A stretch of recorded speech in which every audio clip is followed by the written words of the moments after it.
Deň vám želám, mám pre vás nejaké témy dneska. Chcem vám povedať, o čo sa hlavne jedná. Na Facebooku a na sociálnych sieťach TikTok, Facebook, YouTube som našiel súčasnej vlády videa vyjadrenia, že počas Odora bola priemerná mzda 1419 eur a počas ich vlády je 1520 eur.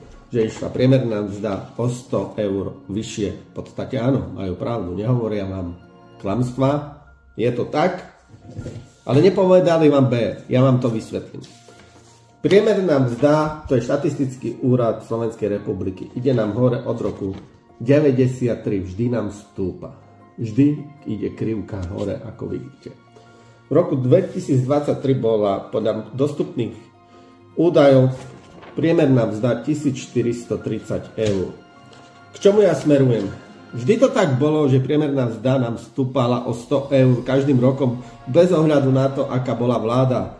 Žiadna vláda s tým vôbec nič neurobi, proste to je budúcnosť, to je vývoj, proste výdavky idú hore, takisto ide priemerná mzda hore. Je to jednoduchá logika. Išlo nám to hore zhruba od 60 po 100 eur každý rok inak. Je to zavázanie občanov, je to klamstvo. Ja to považujem ako za neserióznu hru terajšej vlády.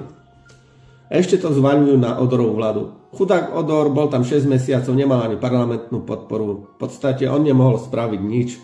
A teraz sa obúvajú do niekoho, kto tu vládol 6 mesiacov ani nemal podporu. Však to nedáva žiaden zmysel, vážený. Tá minimálna mzda nám vždy rastla zhruba od 9 do 11%, teraz nám rastie len od 5 do 7% minimálna mzda. Neminimálna, priemerná, prepáčte. Toto sú fakty. A spolu s infláciou, vyššími daniami, vyššou DPH-čkou, čo nám zvýši celkový vstupy pre podnikateľov, vy tých 100 eur ani nepocítite. To je zbytočné, to je bullshit, to je hanba, to je somarina. Mne sa už rozum pozastavuje, čo všetko na vás vyťahujú. Ale ja neviem, či to niektorí pochopíte, že ja som vám ukázal aj fakty zo štatistického úradu Slovenskej republiky. Ja neviem, či vy mne uveríte, alebo uveríte takýmto hlúpostiam, doslova sprostostiam, jednoduchým. Ja neviem, či niektorí z vás to vôbec pochopia. Ja neviem.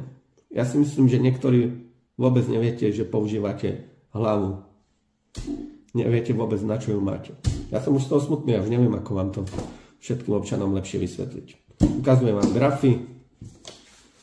Neviem, podľa mňa to niektorí vôbec nepochopíte. Dovidenia.